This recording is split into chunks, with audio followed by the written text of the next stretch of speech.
Hey everyone, my name is KasSandra. I'm a purpose coach for the Lord, and I am here today to talk to you all about godly support that you give and the support that you receive. And before we dive into that, I'm just going to do a quick recap of part one. This is definitely part two. The part one is talking about the godly support that we receive from God and the godly support that we seek from God.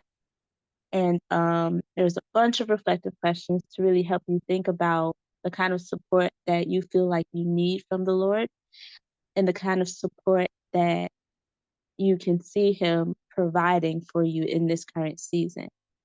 We also talked about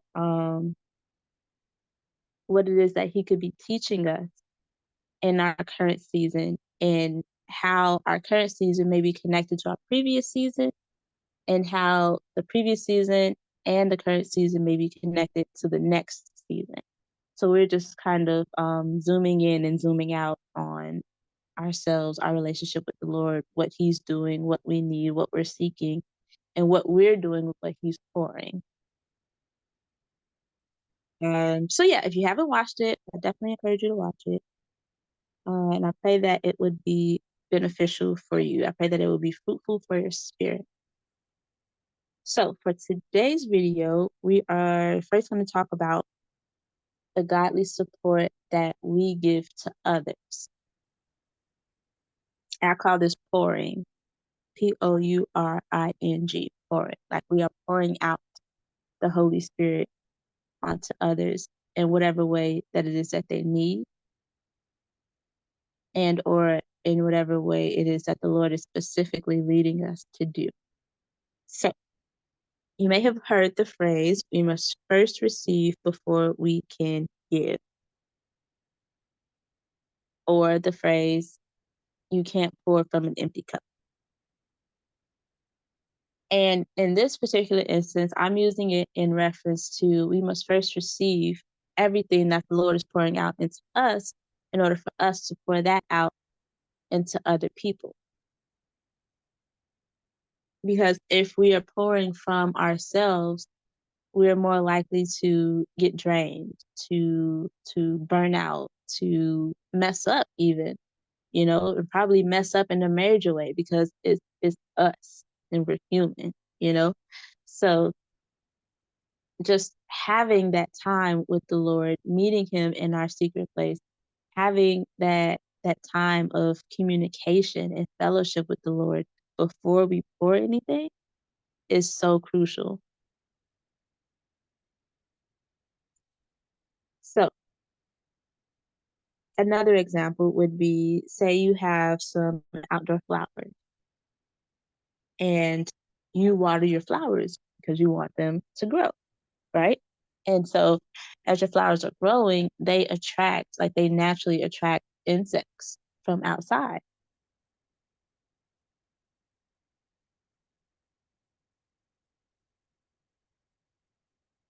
And the flowers that you plant, they nurture nature's insects and such. And some of those insects in turn nurture what it is that we might consume. Like, for example, bees. We all know, or we may or may not know, how important bees are into how important bees are for the growing of our crops and such that we consume. So it's a cycle, a godly cycle. God created environments to work in tandem with each other. And so the same can be viewed of us and how us as people work in tandem with each other. God pours, God waters us, we grow, and then we nurture other people from our growth. Now, I'm not saying we grow in all areas at once. We may grow in one particular area, but because we have grown from the outpouring of the Lord, whatever it may be, wisdom, knowledge, healing, love, etc., we can now show that to other people. In the Bible, it says we are able to comfort each other as the Lord has comforted us. So we are able to do unto others as the Lord has done unto us. Jesus also says that we are to love one another as he has loved us. And so it all starts with God first. He does the initial pouring into us, and then we can in turn pour whatever that is that we have an abundance of out onto other people, or whatever it is that we have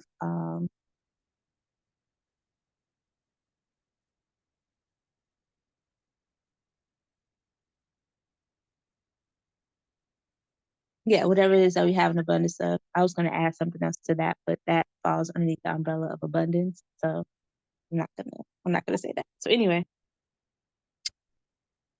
my questions, not just for you, but these are for me too. Well, my questions for us are: how are we receiving God's outpour?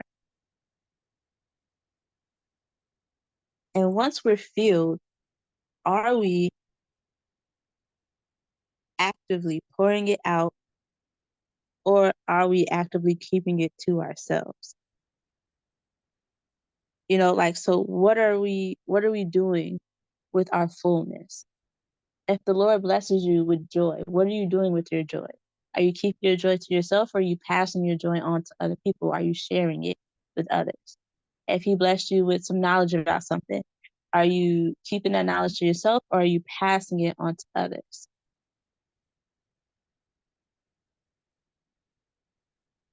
And remember, it is best to give than it is to receive.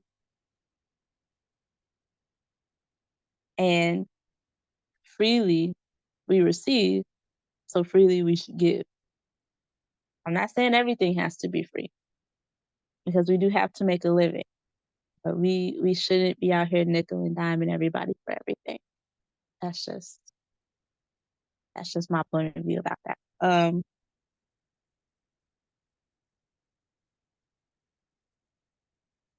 And I feel that way because that's what the Lord said. So if you don't agree, you gotta talk to Jesus about that. But anyway, so also, what are we pouring out? Because when we're full of, say, joy and positivity, are we pouring that out, or are we pouring out something else? Like, we're full of joy and positivity, but are we still complaining to people? Are we being negative about certain things? Even though we're happy, we can still be negative. Like, we can still have a negative outlook even though we feel great. So it's like, when you're sharing your outlook, is it positive? Is it edifying? Meaning, is it uplifting? Is it beneficial to the people that you are sharing it with? If it is, that's beautiful. Great job. No, seriously, great job, because it's not easy being mindful of what it is that we're pouring out, especially when we have so many conversations in a day, so many interactions in a day, whether big or small. And so just being mindful of what you're pouring and ensuring that it is good, that it is edifying, it's a beautiful thing. It's a God glorifying thing. And so, yeah, great job. Definitely keep up the good work, for real. And if we're not doing that, how can we be better? Like, what small adjustments can we make to get to that more positive, more fruitful, more impactful kind of pour? Like, how can we make some changes, in our everyday routine, in our everyday thought process? How can we make some small changes? Because it starts small. So what small changes can we make? And it will look different for everybody. In order to improve our pour. Or maybe we just need to spend more time with the Lord, and that can start small too. So it's just something to be mindful of. It's just something to think about. And if you're not sure, ask the Holy Spirit to reveal it to you. And he definitely will. Trust me. Just be prepared. because it could be really good, or it could be really bad, or it could be both. Like maybe it's good in one area, maybe it's bad in the next area. I don't know. Maybe you have moments, maybe you have road rage. So you're doing good, you're pouring great things, and then you get on the road, something crazy happens, and now you're just like raging out. So just be mindful. Try to be more aware, and not just of your verbal communications, but your nonverbal communications too. Your facial expressions, your body language, all of that is pouring, you know? So definitely ask the Lord, and He would definitely reveal it to you. And if you are doing great, you can still ask the Lord for ways that you could be better, because there's always room for improvement, you know? So that's pretty much sums up the reflective questions that I have. And a biblical example of this is when King Solomon,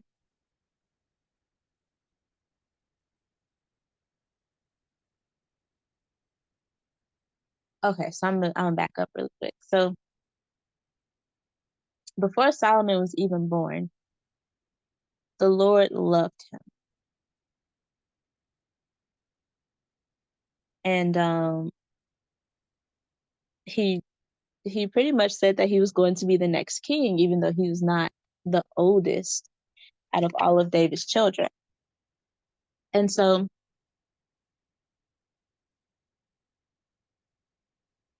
there was a lot of drama in order to have Solomon actually become the king. But of course, it happens because the Lord said it was going to happen.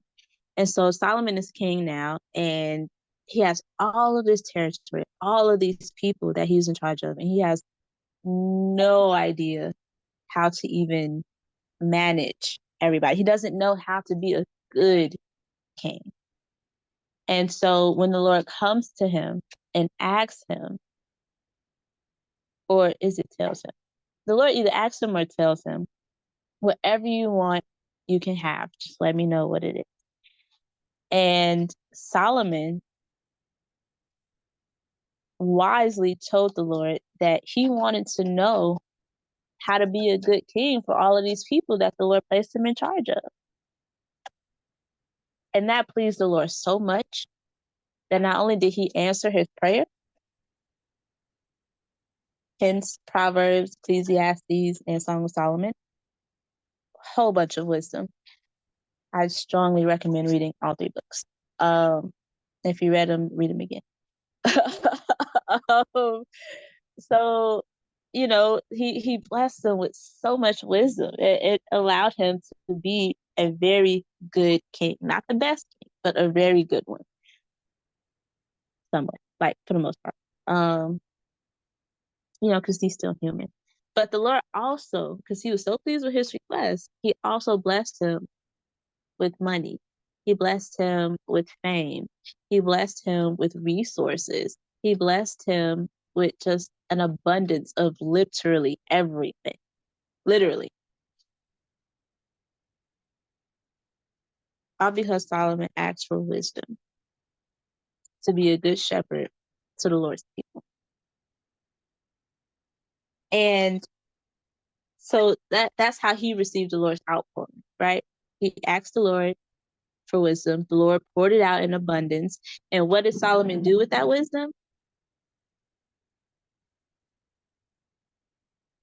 He poured it out into 3 books that are now etched into the Word of God for all of eternity, number 1. And number 2, he also used it to be a good king over the people. Now, of course, he's human, so he still has flaws and such, but he did pour, is the point. Solomon did pour. And it was God glorifying for the most part. And so it's that's a good example for us, because Solomon was still human. He still made a lot of mistakes, as we have. as we will continue to do, unfortunately.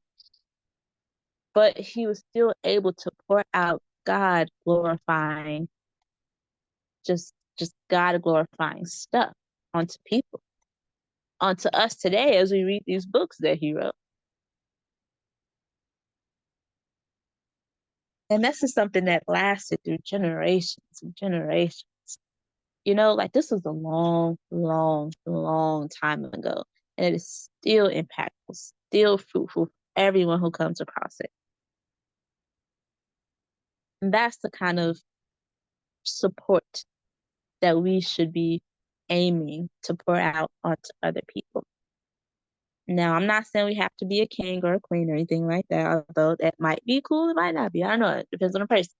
But in the small things, in the one-on-one interactions with people, and people in your home, because it starts in the home, you know, that's where you can really fine-tune your skills in your household. So with people in your home, and then expand it. The mailman,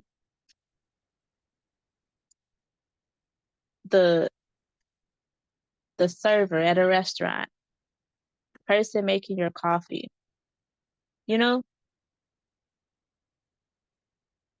just expand it in the small things. If you're in a position of leadership, you know, outside of your household, you can expand it there too, at your work, you know, pour out God glorifying things as often as you can and as best as you can. And remember that all of the glory goes to God because all of the glory belongs to him. Hence me calling it God glorifying. Like, yeah, you could pour it out and somebody might be able to realize, like, oh my goodness, that was a blessing from God. But it definitely helps to let it be known when they're praising you and giving you all of these thanks and you did a great job and stuff. All glory goes to God, literally. Because every good and perfect thing comes from him.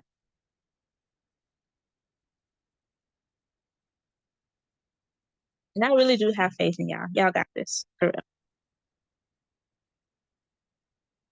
So, next, we're going to be talking about receiving.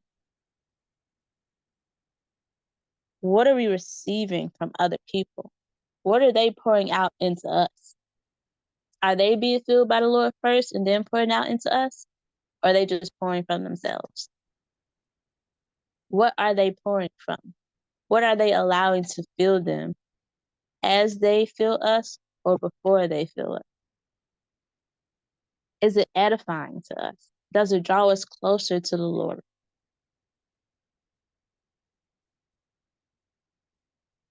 And if not, or if maybe, you know, maybe it's sometimes, if it's lacking in any way, how can we communicate our needs?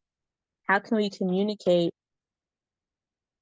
our spiritual needs, our social needs, our emotional needs to them in order for them to be aware and hopefully try to pour out what we need? If not, then you can't make nobody do what they don't want to do. So, you know, it's just, but you did your part in expressing that, you know?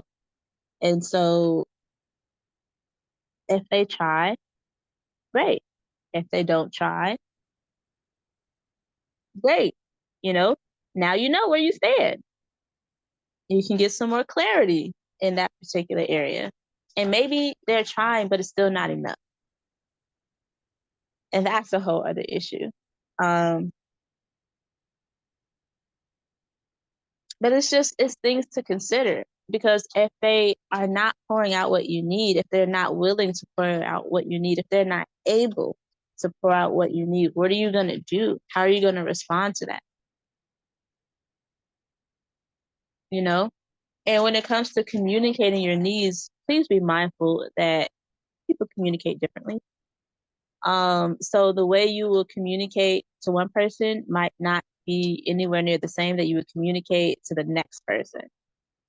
And so just be mindful of that as you're expressing what it is that you feel like you need or what it is that the Lord places on your heart that you need. You know, maybe you are in a season where you need people to pour specific things into you. Maybe you're in a learning season and you need people to teach you things. Maybe you're in a teaching season and you need people to listen to what it is that you're teaching, to give you advice about it, or to just simply receive it. And then, you could see how it is or is not fruitful for them going forward. Maybe you just need people to just take a step back and you only need the Lord to pour into you. I don't know. That's between you and the Lord. So definitely ask them about that. But be mindful of how you communicate is the point.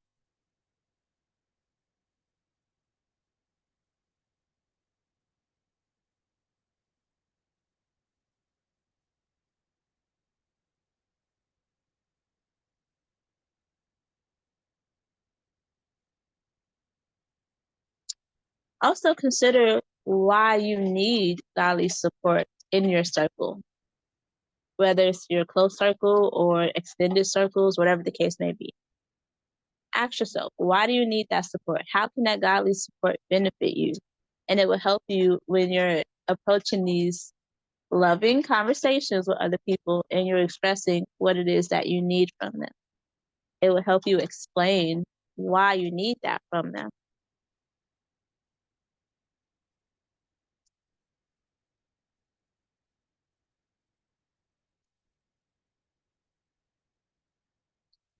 And think long term with it, because it's kind of easy to see what you need right now, but think about in the long run, like what kind of outpouring would you need from people that would benefit you in your walk with Jesus in the long run.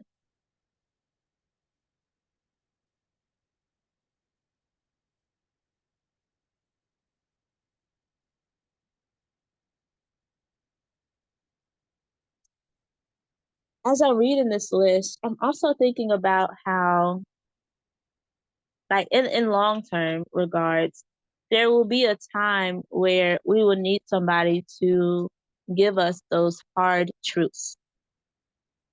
TRUTHS. Hard truths. And it's, if they don't already know, or maybe there's some confusion, definitely communicate that as early as possible, how they could give you those hard and loving truths, so that way you can receive not just what you want to hear, but what you need to hear. Because that's how the Lord is with us. He gives us hard truths for sure, but he does it in love. And the point is, he still does it. Like, the Lord is not all sunshine and rainbows and wildflowers. Like, sometimes he will rebuke us, but he does it in love. It comes from a place of love. And so we should communicate how people can bring those rebukings to us in a way that we would best receive it. And, just have that conversation. And maybe they'll open up to you about how you could bring those hard truths to them in a way that they would best receive it. Like, this could really be a fruitful and beneficial conversation for both of y'all. So just keep that in mind. Think about some things, and maybe you could ask them what they prefer, what they need you to pour into them. And so just be open to a dialogue. It should not be a monologue. You should not come up to them with this list. I need this, this, this, this, and this. And if you don't do this, then this is going to happen. If you do this, then this is going to happen. Like, just have a conversation, maybe over food. It's always good to have a meal with people and converse about things. So maybe over food, maybe over coffee, whatever it is that you feel like would be best for you and that person.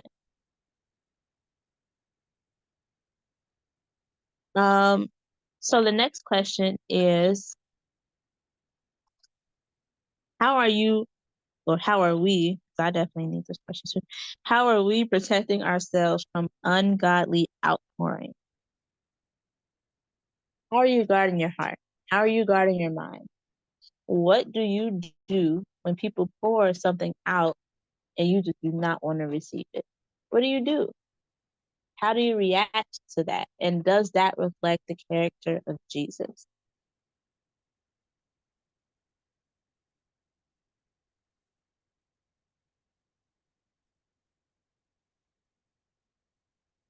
I have an example, a biblical example. In the book of Esther,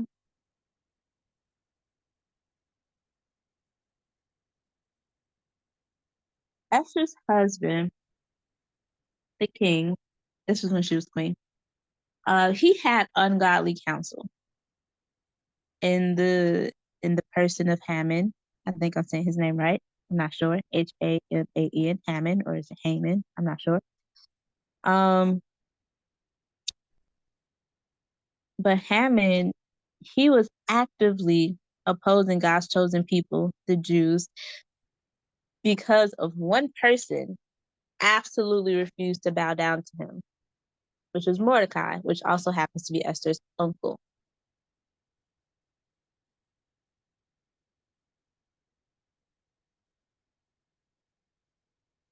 So, well, I think it's her uncle because I read one thing that said it was her uncle, and I read something else that said he was another relation to her. So I'm not entirely sure, but I do know that they were kin for sure. That's one thing everybody agrees on. They were kin. Esther's parents passed away, and he took her in and raised her as his own.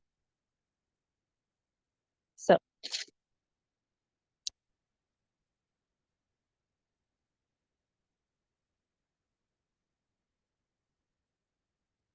and his name is Mordecai. And Mordecai absolutely refused to bow to Haman. Like, Haman was ego tripping, for real. He wanted people to bow to him. He wanted people to revere him, to treat him as though he was God.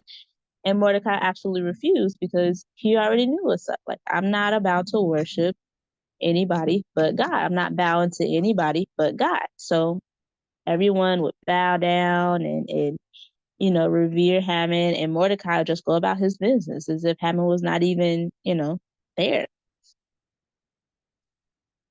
And that really bothered Hammond. And so Hammond started actively opposing God's chosen people. He started trying to kill off all of the Jews. Little did he know that his current queen was a Jew, because Mordecai told Esther to hide that from the king. And so Hammond was giving the king some really, really bad counsel, trying to kill off all of the Jews, had the king uh, give him his ring so he can sign off all of these execution notices and all this other stuff. And of course, he got exposed by the queen herself, Esther. And then it did not end well for Hammond. He was replaced after he was murdered, of course. He was replaced with Mordecai, which Mordecai had a proven track record of not just godly counsel, but faithfulness to the well-being of the king. So when the king realized that his counsel was no good,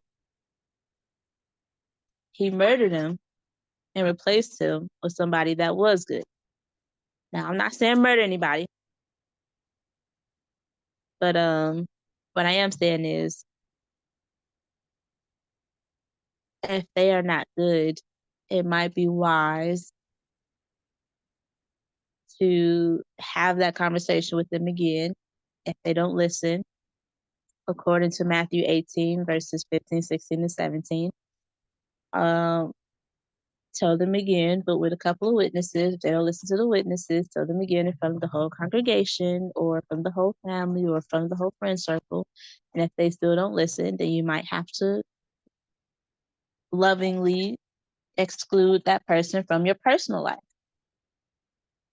That doesn't mean that they can't be a part of the friend group. It just means that you don't want to be around them because they cannot give you what it is that you have so kindly and lovingly requested that you needed. And if they are still pouring out things that are completely ungodly, then you may need to distance yourself, you know?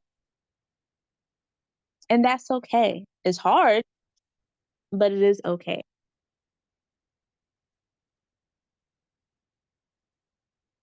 And so, in what ways can you analyze the people around you? In the biblical example, Esther, the king's wife, exposed the ungodly counsel.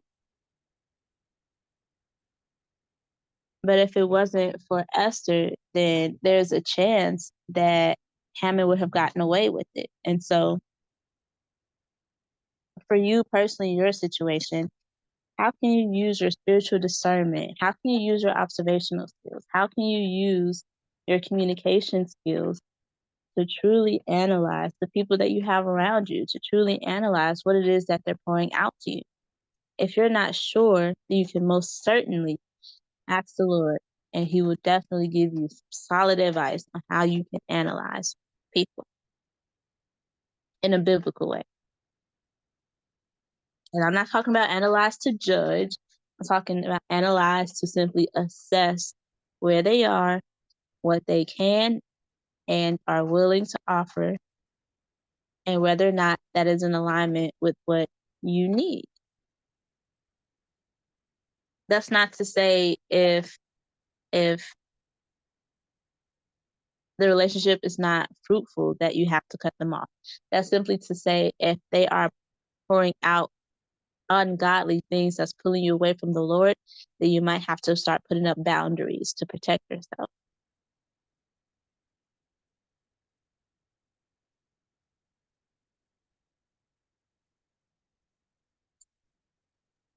And consider whether or not you're actually willing to put up those boundaries. You know, like what if it's someone really close to you? What if it's a relative? What if it's a childhood friend? What if it's a coworker? What if it's your boss and you have to put up that boundary?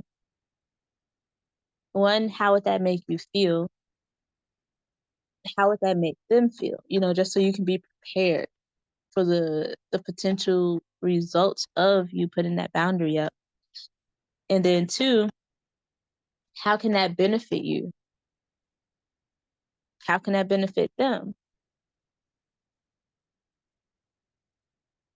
Because boundaries are supposed to be for protection, but it's not supposed to be like something that keeps everybody out or keeps everybody in. Boundaries should be as needed and on a case by case basis. Because with one person, you may only need a boundary in a certain area, and then everything else is okay. You know, maybe you just don't want them giving you advice, but you will still talk to them. They can still talk to you. Maybe y'all can still hang out. I don't know. That's between you and the Lord. But you may not have to put up a complete boundary. You know, maybe it's a partial boundary. But the question is, are you willing to even put up a boundary in the first place? Why and why not? For me, I have had over several years, I have had a few friends who were giving me pretty horrible advice. And some of them were even pulling me away from the Lord in general. And some of them, they weren't trying to pull me away from the Lord, but they were pulling me away from His specific will for my life. And so I don't like I don't like letting people go that I genuinely care about. And so I struggled for a long time, like a really long time, trying to hold on to these people. And finally, after being tired of being drugged down, distracted, confused, you know, spiritually cut, all types of wounds, spiritual, of course, thank God. Um, and I thank God that it's just spiritual because like physical wounds, that's a whole other level. But um after struggling for years with all these different people, I finally learned how to let go. I finally learned how to put up boundaries. I finally learned how to protect myself, to protect my peace. And so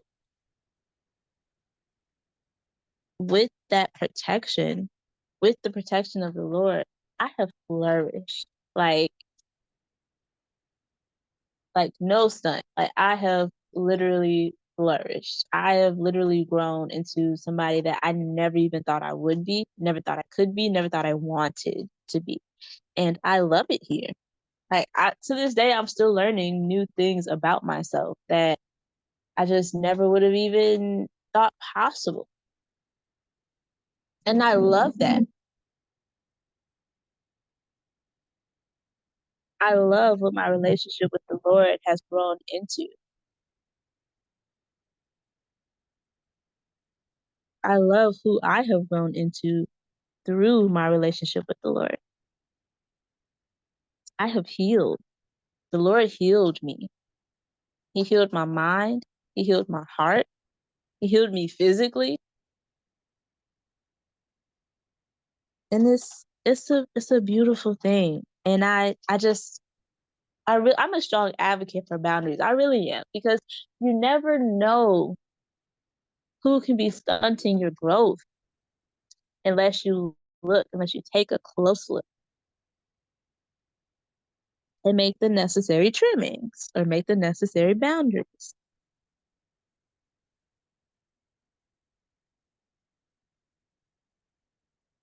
And there's also a chance, because it happened with me personally, there's a chance that the separation would just be temporary. There's a chance that the boundary would just be temporary. Maybe the Lord wants to do a good work in you while you are isolated from everybody else, so that you can go back into those environments, so that you can reconnect with those people and be even better for them and be even better with them. You know what I mean? Like, for example, me and my mom, I had to take a little bit of a step back with my mom because I had to grow. And while I was growing in the Lord, she was growing in the Lord. But I didn't know that because I wasn't really talking to her like that. So the Lord was doing a good work in both of us. And when we finally reconnected, like really reconnected, it was the most beautiful thing. The most beautiful thing. And Jesus is quite literally the glue that holds our relationship together now. It's like our bond has probably never been as strong as it is right now. And I genuinely believe that it happened so quickly and so thoroughly because I was obedient and she was obedient, because she could have blown my phone up, but she didn't. She respected my distance. We both were obedient to the Lord's instructions, gave each other space, allowed him to do his work in us, and then we reconnected. And now it's just the love of God just flowing, like free flowing between us. And it's beautiful. And I said that to give you hope, you know, because sometimes it's like, oh my goodness, I really don't want to disconnect. What if I never talk to them again? I'm really going to miss this person. You might not ever talk to them again, or you just might. I don't know.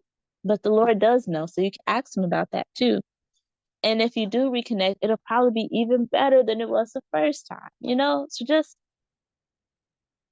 pray and grieve.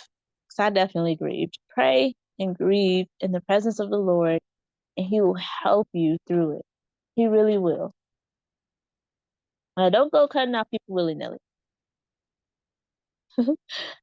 Just allow the Lord to lead you to who you need space from, to who you need boundaries with, because he's always right. And try as best as you can to follow his lead, to follow his instructions, and you will not regret it in the long run.